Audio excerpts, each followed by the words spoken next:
Aleluia. Uma coisa que sempre me chama a atenção no verão é que o povo desta igreja é muito próspero. Porque se podem viajar, é porque tem dinheiro. Amém? É porque são prósperos. Glória a Deus por isso. Não é, irmão Bartô? Não é verdade?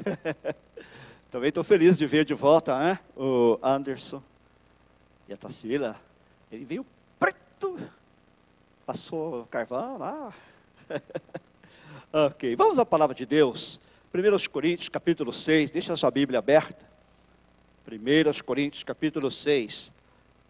E tem alguém ali que está sorridente, né? Que os volta lá, olha, com o sorriso lá nas orelhas. É que chegou a esposa e a filhinha dele, né? São bem-vindos, irmãos?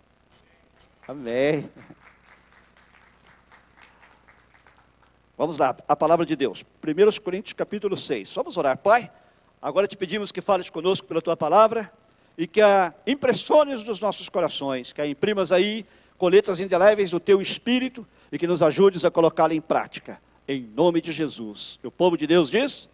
Amém. Acho que precisa arrumar a tradução, né, para alguns dos adolescentes. Ajuda ali, por favor. Somente o amigo do Jonathan ali e outros. Talvez a Alison também. Quem vai para o céu? Quem vai para o céu? Você já se perguntou sobre isso alguma vez? Você já se perguntou se você vai ou não vai estar no céu? Que tipo de pessoa ou pessoas você acha que vão estar lá? É claro que eu sempre pensei que as pessoas do céu parecem muito comigo. Bonito, educado e humilde. Mas e você? Que tipo de pessoa você pensa que vai estar lá?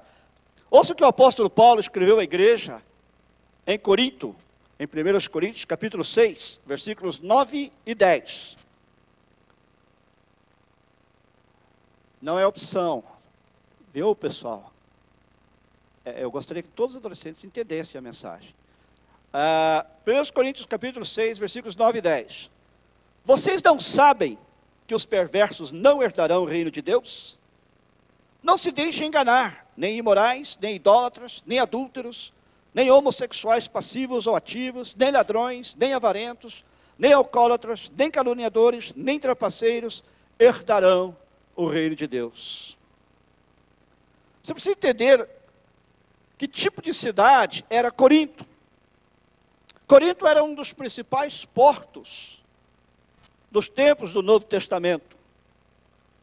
E transbordava com marinheiros do mundo inteiro. Isso por si só lhe diz como era a cidade. Corinto também era um ponto turístico popular.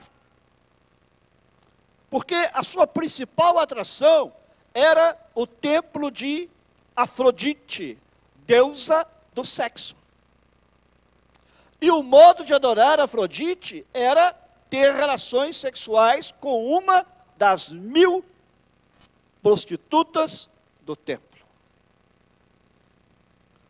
Em resultado, Corinto era provavelmente uma das cidades mais pagãs, mais decadentes do primeiro século. E o pecado corria solto nas suas ruas. Porém, Deus foi capaz de usar o apóstolo Paulo para estabelecer uma igreja forte e crescente naquela cidade, alcançando a sociedade pagã de Corinto. Por isso, quando Paulo escreve as palavras do versículo 9, vocês não sabem que os perversos não herdarão o reino de Deus? Não se deixem enganar. O que é que você pensa que levou Paulo a escrever isso? Será que as pessoas daquela cidade também estavam preocupadas com respeito a quem é que vai para o céu? Pode ser muito bem que Paulo estivesse enfrentando uma situação não muito diferente do que nós estamos enfrentando hoje, quando se trata de considerar céu e inferno. Hoje, nós parece que temos desenvolvido a esperança ou o sentimento de que quando alguém morre, a morte imediatamente transforma aquela pessoa. Talvez o camarada ou a mulher foi um pilantra nesta vida. Mas nós procuramos nos confortar, agindo como se pensássemos que essa pessoa vai para o céu, passar a eternidade com Deus. Na verdade, eu nunca fui a um funeral, eu nunca fui ao enterro, e se você já foi, por favor, me diga, onde o pregador dissesse, este homem que faleceu aqui era um grande pecador, era um safado, e ele vai queimar no inferno. Eu nunca fui do funeral assim, você já foi? Então, normalmente é o contrário, né? Uma pessoa depois que morre vira santa. Já perceberam? O sujeito era tão bonzinho, era um exemplo de vida, não é? Agora, eu já fui em funerais em que eu fiquei realmente um pouco assim preocupado, porque eu temia que o falecido tinha ido para o inferno. Mas a maioria das pessoas ali, obviamente, não pensavam que aquela pessoa tivesse ido para o inferno. Né? Pareciam pensar que na morte o seu amigo ou o seu parente, subitamente, foi transportado para o céu. Um pastor uma vez foi chamado, bem cedo de manhã, num domingo, por um membro da sua igreja, pedindo a ele para ir falar com a irmã deste membro, que o marido dela havia sido morto num acidente, que havia acabado de acontecer. O homem que tinha morrido e a sua esposa não eram membros da igreja deste pastor. Mas como o irmão da mulher não conseguia falar com o ministro dela, chamou o pastor dele para ir lá dar a notícia. E assim, às outras 2 horas da manhã, o pastor foi lá, na casa da mulher, falar a ela da morte do seu marido. Foi só no dia seguinte que o pastor ficou sabendo que o acidente tinha ocorrido enquanto o homem estava correndo em alta velocidade do seu carro para a sua casa, depois de ter passado a maior parte da noite com sua amante. Bom, o pastor foi ao funeral. E lá no funeral, ele ouviu o ministro daquele que havia falecido praticamente promover o homem ao céu. Ele o exaltou como uma coluna da comunidade, um homem de integridade e honestidade, e com grande fé. Ele disse que ele tinha certeza que este homem estava agora andando lado a lado com Jesus, nas ruas de ouro. Será que isso pode ser verdade? Desculpem. Será que a morte tem o poder de transformar todos nós, independentemente de como nós tenhamos vivido aqui, de modo que nós todos vamos terminar no céu? Eu creio que não. Porque Paulo diz, não se deixem enganar. Vocês não sabem que os perversos não herdarão o reino de Deus. Uma outra história muito engraçada. Tinha um pastor de uma igreja, que eles queriam construir um templo. E eles precisavam de $1 milhão. E um dia esse pastor foi procurado pelo irmão de um camarada que também havia falecido. E este homem disse para o pastor, pastor, aqui está um cheque de $1 milhão, que eu lhe darei, se o Senhor disser no funeral do meu irmão, que ele era um santo. O pastor pensou, porque o homem na verdade era um pilantra. Ele pensou, mas lembre-se, o senhor tem que falar que meu irmão era um santo. E o pastor falou, tá bom, eu aceito. E aí ele foi fazer o funeral, o homem entregou o cheque para ele, pôs no bolso, e ele começou a pregar lá no funeral, lá no enterro, começou a dizer, este falecido era um grande safado. Este homem era um pilantra, ele era um enganador, ele era um mentiroso. E o irmão do homem começou a olhar para ele com aquela cara, olha, vou te tomar cheque. Este camarada era um adúltero, ele era um advogado desonesto, ele passou a perna em muita gente, ele não prestava, mas comparado ao irmão dele que estava aqui, ele era um santo.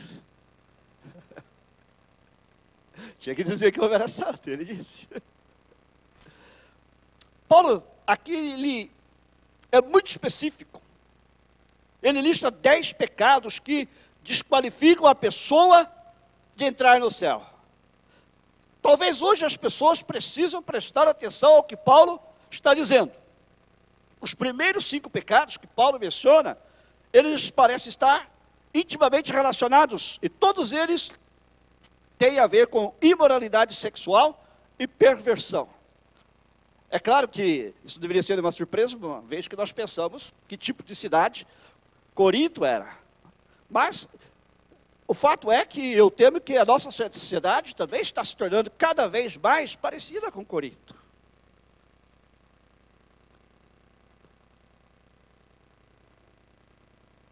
Paulo diz que estes tipos de pecados não permitem que a pessoa entre no céu. E o primeiro que ele fala é de imoralidade. Moralidade no sentido de moralidade sexual. Você não fica alarmado de ver as mudanças da moral que estão acontecendo no nosso país, aqui nos Estados Unidos, mas também no Brasil, né? Alguns anos atrás, se um estudante era pego com uma camisinha, com preservativo na escola, ele possivelmente seria expulso da escola.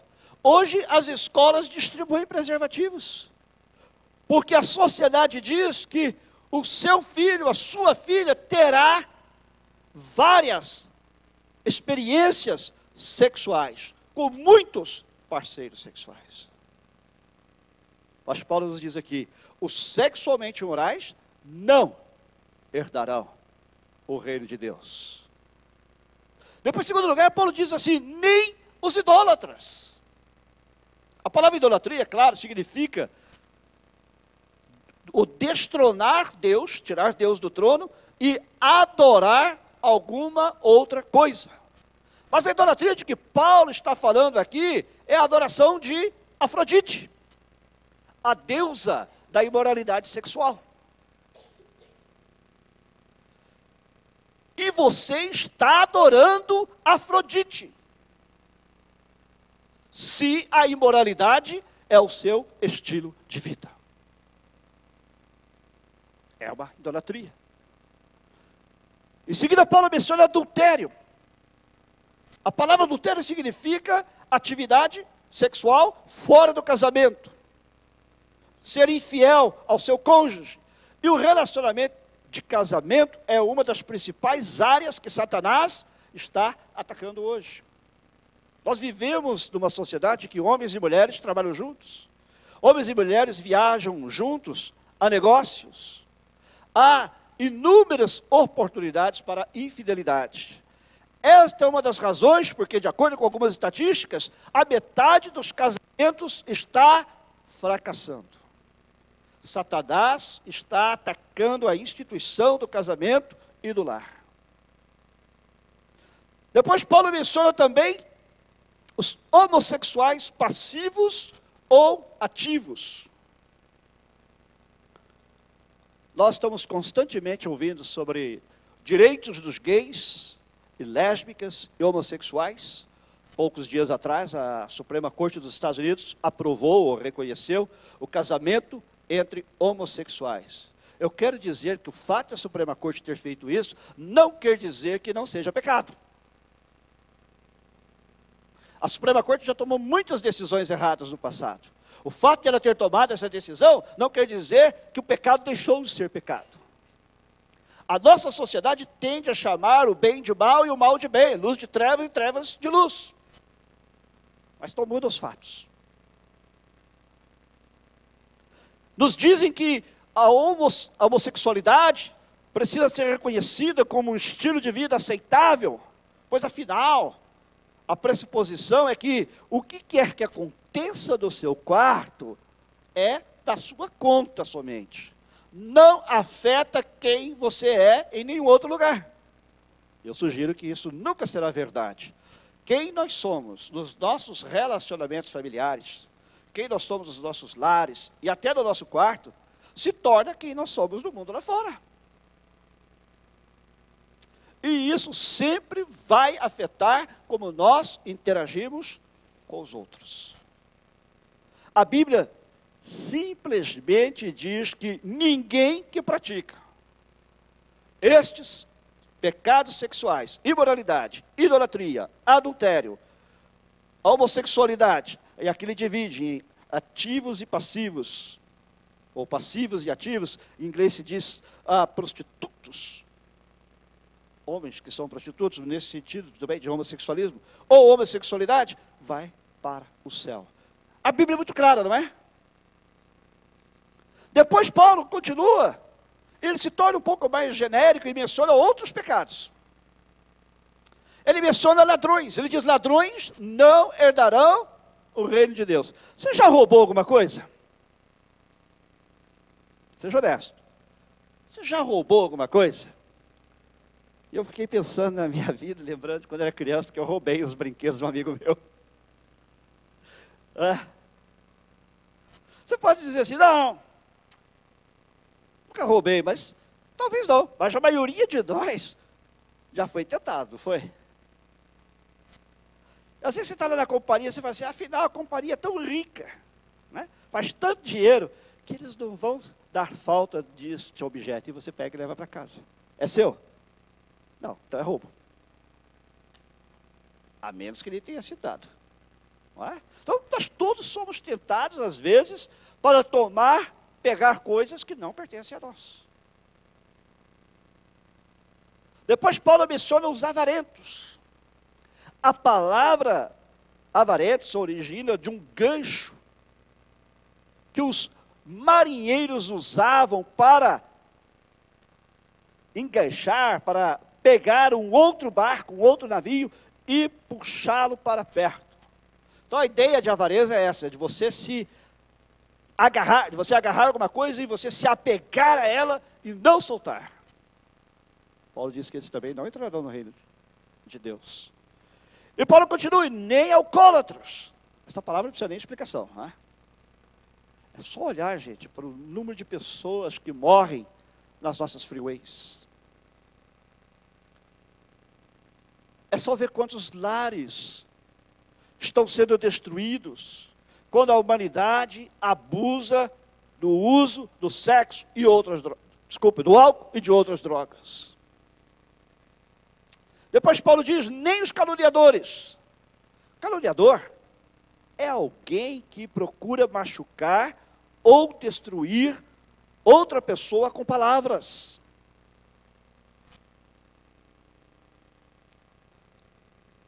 Talvez até você tenha escapado de todos estes outros pecados. Mas você já usou palavras alguma vez para criticar alguém? E o caluniador não fala com a pessoa, ele fala para os outros. Paulo diz que caluniadores também não entrarão no reino de Deus. Irmãos, palavras têm um poder de machucar as pessoas. E aí Paulo diz também, nem os trapaceiros entrarão no reino de Deus.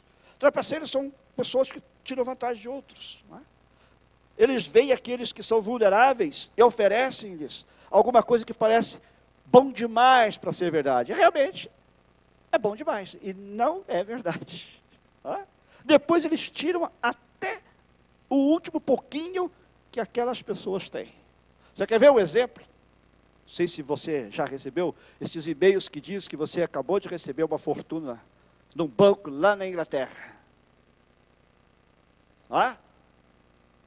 E aí você tem que depositar um dinheiro na conta de tal pessoa para que ela possa fazer a transferência do dinheiro para você. Eu não sei como é que gente inteligente cai nessa, mas muita gente cai. Os que fazem isso são trapaceiros. Eu me lembro de um amigo que ele estava querendo comprar um carro, e ele começou a procurar na internet, e apareceu uma oportunidade muito boa, de uma pessoa que queria vender um carro para ele, que valia como talvez $40 mil por 4 mil. A única coisa era que ele fizesse um depósito na conta daquela pessoa, de uns $1.000, $2.000, alguma coisa assim, e a pessoa então lhe enviaria o carro. Quando ele mencionou aqui, eu falei, tem alguma coisa errada. Eu falei, posso ver esse anúncio? Ah, não tem aqui. Perguntei para ele assim, essa pessoa é da Nigéria? É. Pule fora, porque isso aí é trapaço.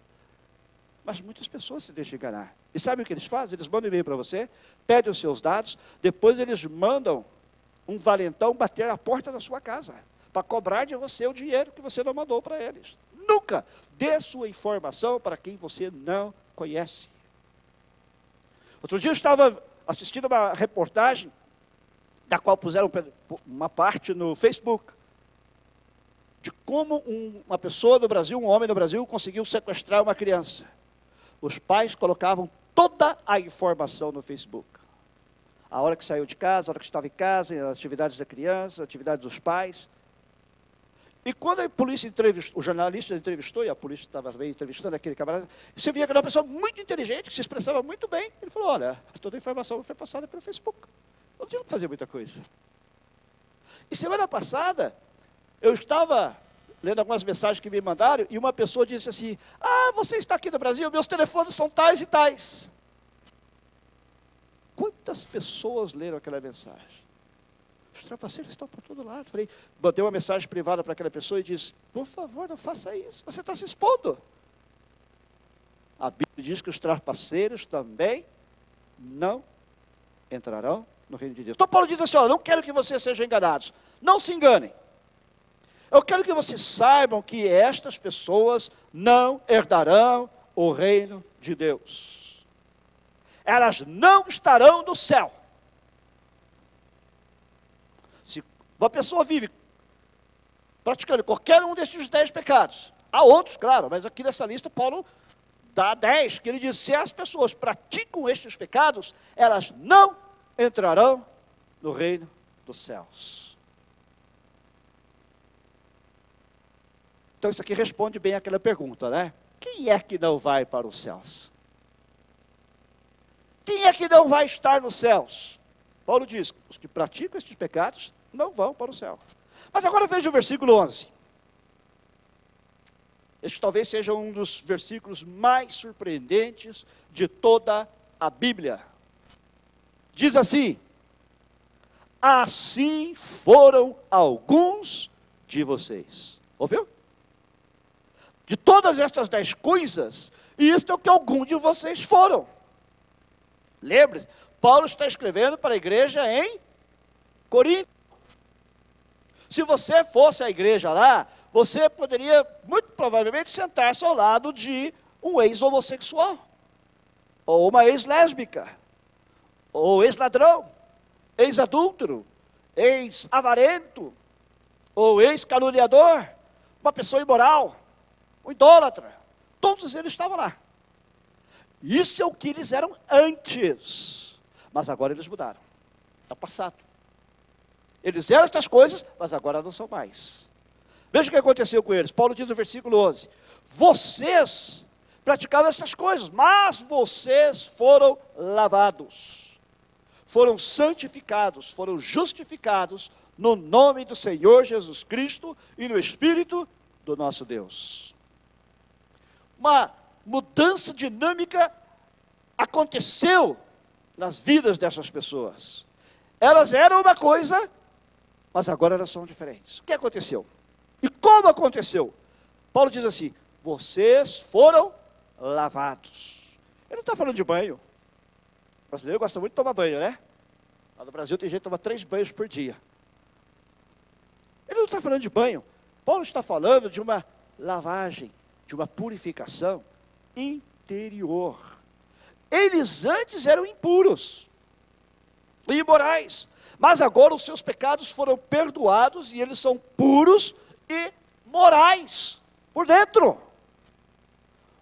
Uma lavagem, uma purificação espiritual aconteceu nas suas vidas. Depois Paulo diz assim, vocês também foram santificados. Eles mudaram e se tornaram pessoas diferentes. Eram imorais, mas agora não são mais. Eram desonestos, mas não são mais. Foram santificados por Deus. E o seu comportamento, a sua reação uns aos outros, as palavras que eles falam, tudo é inteiramente diferente. E finalmente Paulo diz assim, vocês também foram justificados. E a palavra justificado simplesmente significa que eles eram justos como se eles nunca tivessem pecado. Foram justificados pelo Senhor Jesus Cristo, ao crerem nele como seu Senhor e Salvador. Então quem vai estar no céu? Primeiro vão estar no céu aqueles que foram lavados. Aqueles que foram santificados. E aqueles que foram justificados no nome do Senhor Jesus Cristo. Amém? Você percebe esse poder? Jesus tem o poder de mudar você, de transformar você numa pessoa inteiramente diferente. Jesus pode fazer isso se tão somente você deixar. Agora vamos extrair algumas lições importantes que nós precisamos aprender desta passagem das Escrituras. A lição número 1 é que existem dimensões morais no nosso compromisso cristão. Uma vez que nós nos tornamos cristãos, uma vez que nós somos lavados e santificados e justificados, nós nos tornamos diferentes, nós fomos mudados. Eu preciso falar isso de novo. Preste atenção, porque tem muita gente lá fora que se perguntar vai dizer, eu sou cristão. Mas está a caminho de um filme pornográfico. Está indo para o cinema ver um filme pornográfico. Eu sou cristão, mas está a caminho de um bar. Nunca mudaram. Ainda são a mesma pessoa que eram antes de vir a Cristo. Se você é um cristão, haverá mudança em sua vida. Se você é um verdadeiro cristão, haverá mudança em sua vida. Você será uma pessoa diferente. A segunda lição, nós precisamos aprender, é que há poder disponível para operar a nossa transformação. O Espírito Santo em sua vida pode mudar você. Ele pode mudar a sua preferência sexual. Se você está incorrendo daqueles pecados que Paulo menciona. Ele pode mudar os seus desejos. Ele pode dar a você poder para vencer a tentação. Eu sei disso, que há poder para mudar. E se Deus diz que é errado, Deus então dará poder para mudar a direção. E para vencer a tentação. E Deus lhe dará o poder para ser uma pessoa de um tipo diferente. O poder está disponível para ajudar você, para que você finalmente possa dizer, como Paulo diz a respeito daqueles coríntios, isto é o que eu era, mas agora eu sou diferente. Finalmente, a igreja precisa estar aberta para todos. Não pode ser só pessoas como eu que são bem-vindas. Tem que ser qualquer um. E todo mundo que venha buscando honestamente e sinceramente a salvação que é oferecida. Agora, o fato de você estar na igreja não quer dizer que você é salvo. Se você continuar praticando essas coisas, você não é salvo. É Paulo que diz, não sou eu. É a palavra de Deus que diz. Você não vai entrar no reino de Deus. Quando John Wesley, o fundador da igreja metodista, era jovem, ele admitidamente era sectarista. E ele julgava muito as pessoas. Ele pensava que ele e as pessoas que concordavam com ele eram os únicos que iam para o céu. Tem muita gente que pensa assim: só nós batistas é que vamos para o céu, só nós presbiterianos é que vamos para o céu, só nós Assembleia de Deus é que vamos para o céu. Ele pensava que todo mundo que não fosse metodista estava indo para o inferno. Ele tinha essa convicção. Aí uma noite, horas mais tarde, Wesley sonhou que ele estava na porta do inferno. E ele decidiu descobrir quem é que estava lá. Assim ele pegou as mãos assim, em forma de copo, assim, e gritou, né? Tem presbiterianos aí dentro. E veio a resposta lá de dentro: sim. Aí ele: bom, e tem batistas aí dentro? Lá veio a resposta: sim. Aí ele gritou: e tem episcopais aí dentro? Porque os metodistas tinham saído da igreja episcopal, né? Tem episcopais aí dentro? E a resposta lá de dentro: sim. Aí ele criou coragem, finalmente ele perguntou: ei, peraí, tem metodistas aí dentro? E a resposta: sim. E subitamente, no seu sonho, ele se encontrou na porta do céu. Aí ele decidiu tentar fazer a mesma coisa lá. E ele gritou lá para dentro do céu: tem presbiterianos no céu? E a resposta veio lá de dentro: não! Tem batistas aí dentro? E a resposta: não! Ele começou a ficar feliz, né? Porque ele achava que só os metodistas iam para o céu. Tem episcopais aí dentro? E a resposta de dentro: não! Era só um sonho, tá, gente? Mas, novamente, ele criou coragem e perguntou: tem metodistas aí dentro? E a resposta: não! Então, por favor, me diga quem é que está aí dentro. E aí vem a resposta: cristãos. Nós, todos que estamos aqui, somos somente cristãos. Só cristãos. Amém? Então, quem é que vai estar no céu? Somente cristãos. Somente cristãos. Não no sentido denominacional ou sectário, né? Mas somente cristãos que foram comprados pelo sangue de Jesus. Somente cristãos que foram lavados, que foram santificados, que foram justificados por Cristo. Amém? Esses são os que vão estar no céu. Estes são quem vai estar lá. Não importa se você faz parte da igreja ou não. Se você não foi comprado pelo sangue de Jesus, se você não foi lavado, se você não foi santificado, não foi justificado, e você está praticando esses pecados que Paulo menciona, você não irá para o reino de Deus. Você não irá para o céu. Mas por outro lado, eu quero lhe dar uma boa notícia. Que não importa qual tenha sido o seu estilo de vida até agora. Deus está aqui esta noite para libertar você de tudo isso. Ele dá um novo começo em Jesus Cristo. Não importa se você é da igreja ou se você é de fora dela. O poder dele está disponível se você verdadeiramente aceitar Jesus Cristo como seu Senhor e Salvador. Ou se você que diz que é cristão, você verdadeiramente entregar sua vida a Ele, reconhecê-lo como Senhor da sua vida. Eu quero dar a você a oportunidade de fazer isso na noite. Crie na sua cabeça. Feche os seus olhos. Pergunte-se: eu sou verdadeiramente um cristão? Eu fui comprado pelo sangue de Jesus? Eu fui lavado? Fui santificado? Foi justificado?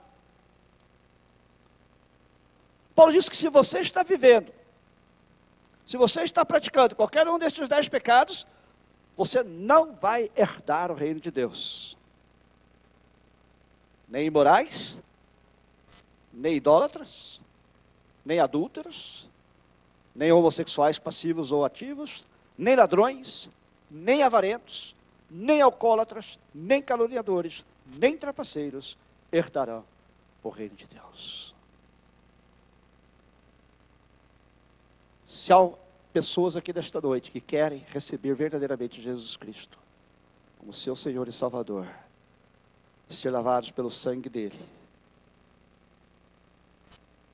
ser santificados e justificados em nome do Senhor Jesus, eu vou fazer uma oração, e eu quero que no seu coração, você repita esta oração comigo. Como eu disse, não importa se você é até membro da igreja, se você não foi lavado pelo sangue de Jesus, está praticando esses pecados, você não vai entrar no reino de Deus, mas Deus lhe dá a oportunidade nesta noite, de você aceitar a Jesus Cristo verdadeiramente, colocá-lo como Senhor da sua vida, e Ele lhe dará o poder para você ser transformado. Se você deseja, faça essa oração agora e diga: Senhor, eu ouvi a Tua palavra, e eu me sinto condenado, porque sei que estou numa dessas categorias.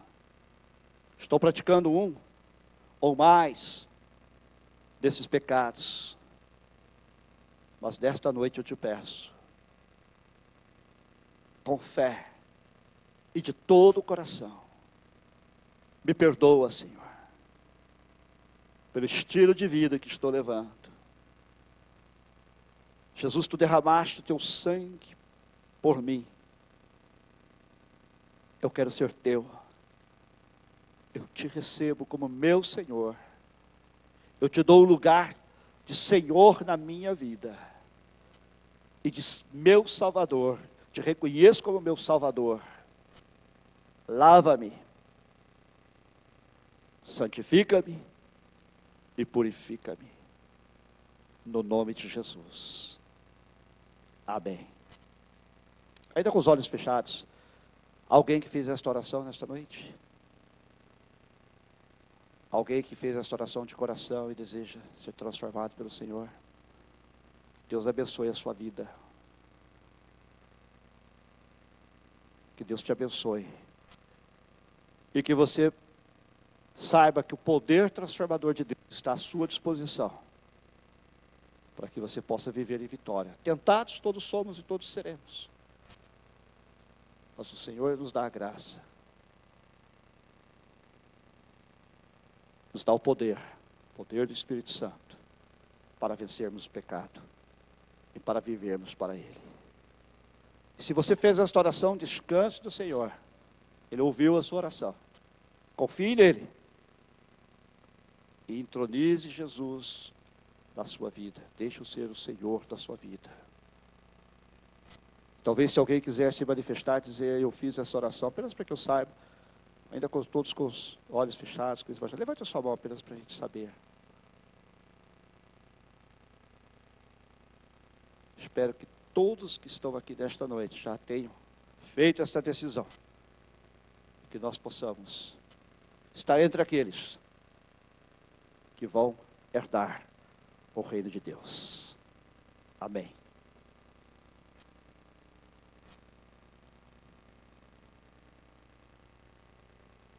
Amém. Chegou a hora de conhecermos os nossos visitantes. Só temos uma ficha aqui e provavelmente não vai ser visitante. O pastor já até citou que é a Heloísa, que é a esposa do Val. A gente esteve orando por um tempão, né, Val, para sair tudo certo, mas graças a Deus o momento chegou aí, o reencontro. E Deus abençoe a sua esposa, a sua filhinha, que elas possam estar com a gente sempre aqui e participando também. Ah, chegou mais um aqui, ó. Sônia. Bem-vinda, Deus te abençoe. Cumprimente ela aí.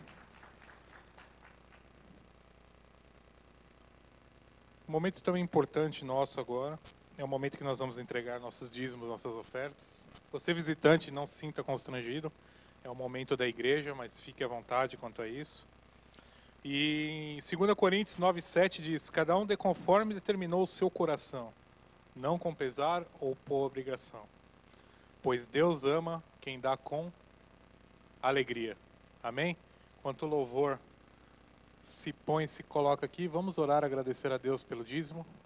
E assim que eles começarem a tocar, vocês podem entregar o dízimo aqui. Senhor Deus, nosso Pai, neste momento, Senhor, colocamos nossos dízimos, nossas ofertas no Teu altar, ó Pai. Receba, Senhor, como gratidão, Senhor, de tudo aquilo que tem nos feito, ó Pai. Que possamos, Senhor, cada vez mais ser fiéis a Ti, ó Pai. Fiéis no muito, fiéis no pouco, ó Pai. Que o Senhor esteja, Senhor, abrindo portas de emprego àqueles que não têm ainda, que possam trazer o seu dízimo aqui, ó Pai. Eu lhe suplico, Senhor, forneça trabalho a cada um de nós, ó Pai. Nos ajude a sustentar a Tua obra, ó Pai. Que possamos ter o nosso coração missionário também, para levar, Senhor, aqueles que realmente precisam, ó Pai. Abençoa esta igreja, Senhor, e que esses recursos sejam utilizados sempre para o Teu reino. É o que eu te peço em nome de Jesus. Amém.